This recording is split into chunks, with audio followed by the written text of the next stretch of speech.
Hola y bienvenidos, bienvenidas a un nuevo vídeo de El Baúl de la Jinete. Hoy os voy a hablar del budismo, su origen y sus vertientes, no olvidándome de sus creencias. Comencemos. El budismo es una religión y filosofía india que no acepta el pensamiento teísta. Busca la iluminación y se basa en las enseñanzas dejadas por Siddhartha Gautama, al que llaman el primer Buda, que viene a ser el iluminado. Origen. Siddhartha Gautama nació en el 563 a.C. en Lumbini, el actual Nepal. Era hijo del rey Suddhodana y su esposa Maya. De familia aristocrática, el chico creció en la abundancia y con todo lo que necesitaba o quisiera en el momento. Pero un día su forma de pensar cambió. Al salir de palacio se encontró con los sufrimientos del pueblo. La gente moría y pasaba hambre. Existía la pobreza, la muerte y la enfermedad más allá de las cuatro paredes de su gran palacio. Entonces decidió dejar atrás toda su vida de príncipe y buscar la realidad del ser humano y del mundo. Pronto otros lo siguieron y él los guiaba con las claves para hacer lo mismo que él. No tardó en formarse la religión con su nombre, el budismo,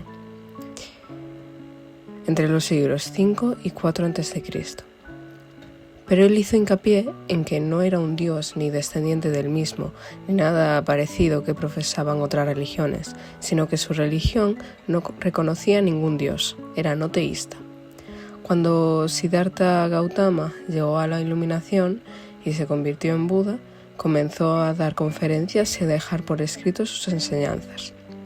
En los siglos siguientes se formaron distintas vertientes por Sri Lanka y Asia Central. Creencias. Según el budismo, al ser humanos, estamos en un interminable sufrimiento existencial. El origen de ese sufrimiento es el deseo, y es eterno porque estamos atrapados en la rueda de reencarnaciones llamada samsara. Para salir de esta misma, profesan que hay que alcanzar el nirvana. El nirvana es la promesa de paz infinita superando el sufrimiento y el deseo con la iluminación. Otra creencia muy importante son las tres joyas. Al meditar, el practicante considera que lo realiza o que se encuentra en un lugar seguro. Por tanto, el refugio que siente es gracias a estas tres joyas. El Buda, que descansa al final de la meta como ejemplo a seguir. El Dharma, que es la doctrina que está siguiendo. Y por último, el Sangha, que es la comunidad en la que entra al comenzar sus prácticas de iluminación. Luego nos encontramos con las cuatro nobles verdades. Estas son las siguientes. El dukkha, o sufrimiento, es real y todos lo sufrimos, pues la vida no está hecha para ser perfecta. El dukkha tiene origen en el deseo. Al abrazar el nirvana y, por tanto, olvidar el deseo, el dukkha desaparece. Y 4. Hay que seguir el noble camino óctuple para alcanzar el nirvana.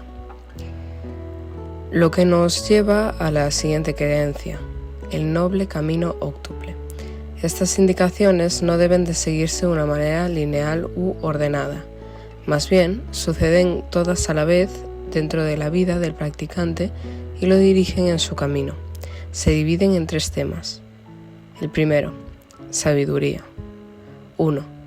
Se debe de aplicar una visión correcta, esto es, ver la realidad a la cara y entender entonces las cuatro nobles verdades, ver la naturaleza de las cosas.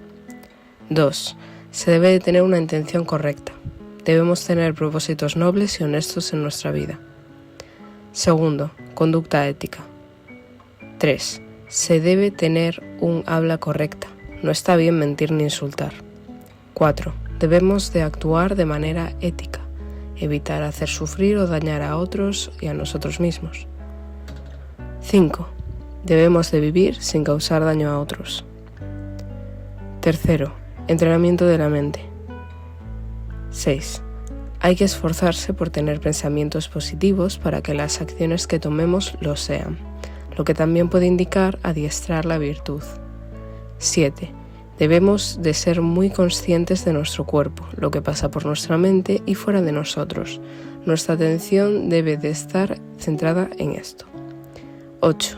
Y por último, nuestra concentración debe de ser entrenada a través de la meditación, Tenemos que conseguir dominar nuestra mente en la tranquilidad. Hay otros principios importantes para el budismo. La vida es un ciclo de muertes y renacimientos en los que la impermanencia manda. Nada permanece, todo se mueve. El yo es algo superficial. Cada uno de nosotros puede decidir por sí mismo qué hacer con su vida. El ego es una ilusión. Está conectado con el mundo, no separado, y está en constante cambio. Imagina un río como tu identidad. El río fluye sin detenerse. Nunca es el mismo. Del mismo modo en el que lo que sentimos y lo que pensamos nunca es lo mismo. La identidad, al igual que todo, no es fija, así que no existe un yo. De esta manera, no tenemos apego al yo que creemos que somos y somos más libres para cambiar. Todas estas enseñanzas están reunidas en distintos textos que consideran las vertientes. El canon Pali o Tipitaka, en el que se basan las escuelas del Theravada para enseñar a sus alumnos. En su interior están escritos los sermones del Buda y reflexiones de corte filosófico. Los sutras Mahayana, en los que se basan las mismas escuelas de su nombre. Contienen escritos de Buda acerca de la compasión y la sabiduría. Y por último, los textos de Gandhara. Son los considerados más antiguos y datan de alrededor del 1 a.C. y 3 después de Cristo. Contienen sutras de sermones de Buda, hablando con sus discípulos, historias de los diversos Budas y distintas reglas monásticas. Se encontraron en Gandhara, escritos en Gandhari con caracteres Kharoshthi, en los actuales Afganistán y Pakistán. Vertientes. Las vertientes del budismo han creado escuelas y se pregonan como doctrinas. Veamos las tres más importantes. La escuela Theravada es la más antigua, sigue el canon Pali, las enseñanzas escritas del Buda. Es una enseñanza tipo monástica que se centra en la meditación. Actualmente es común en el sudeste asiático por Tailandia, Laos, Camboya y diversos países más. La vertiente Mahayana se creó en el 1 después de Cristo y predomina en el este, por China, Japón, Vietnam y también Corea. Buscan la iluminación para todos los seres y tiene distintos enfoques en sus diversas escuelas como el Zen y la Tierra Pura. La tercera más predominante se extiende por el Tíbet, Mongolia y Bután. Este budismo llamado tántrico surgió en la India. Practican rituales que se transmiten oralmente y meditaciones algo diferentes a los demás lugares.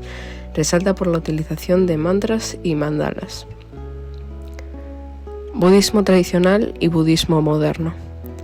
El tradicional es el que presentan las escuelas mencionadas en el anterior punto de la Theravada y Mahayana, esas tradiciones.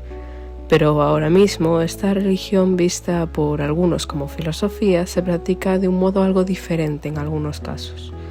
La difusión de las enseñanzas por Internet ha abierto la puerta a numerosas interpretaciones que antes no había tenido. Existen tres tipos de budismo moderno. El budismo secular, en Occidente es más entendido como una filosofía o una forma ética de pensar y actuar. Así que esto es lo que cogen del budismo y lo practican en su día a día. Dejan los rituales de lado y se funden en su filosofía de vida trascendental y ética. El budismo engajado. Se trata de utilizar los principios del budismo como guía para enfrentar los problemas relacionados con la sociedad y el medio ambiente. Es una corriente contemporánea que popularizan normalmente activistas o personas preocupadas por los problemas actuales del mundo, como el influyente monje vietnamita Thich Nhat Hanh. El budismo contemporáneo. Con introducción de conceptos psicológicos y científicos, da la posibilidad de interpretar el budismo más cercano a la vida actual. Con la atención en la salud mental y emocional, este enfoque ayuda a sus practicantes a alcanzar la iluminación. Un buen ejemplo del mismo es el llamado mindfulness, secularizado como un modo de reducción del estrés. Fiestas budistas. Como es una religión muy antigua, tiene muchas fechas festivas bajo su manto. Aquí te explicaré las más importantes. El Vesak es la más relevante, pues representa el nacimiento, la iluminación y la entrada en el Nirvana de Buda. Se celebra en la luna llena de mayo, aunque varía según el país. El Losar es el Año Nuevo tibetano. Su fecha de celebración cambia cada año según el calendario lunisolar tibetano, pero suele caer entre febrero y marzo. El Magha Puja recuerda un gran sermón que dio Buda a 1250 discípulos. Cae por las mismas fechas que el Losar, pero depende del calendario budista. También está el Ulambana, que se podría traducir como el Festival de los Fantasmas Hambrientos. Se celebra el 15º día del 7º mes lunar. Y bueno, esto ha sido otra historia en el baúl de la Jinete. Gracias por quedarte hasta aquí. Dale like, suscríbete y compártelo con tus amigos. Nos vemos la semana que viene.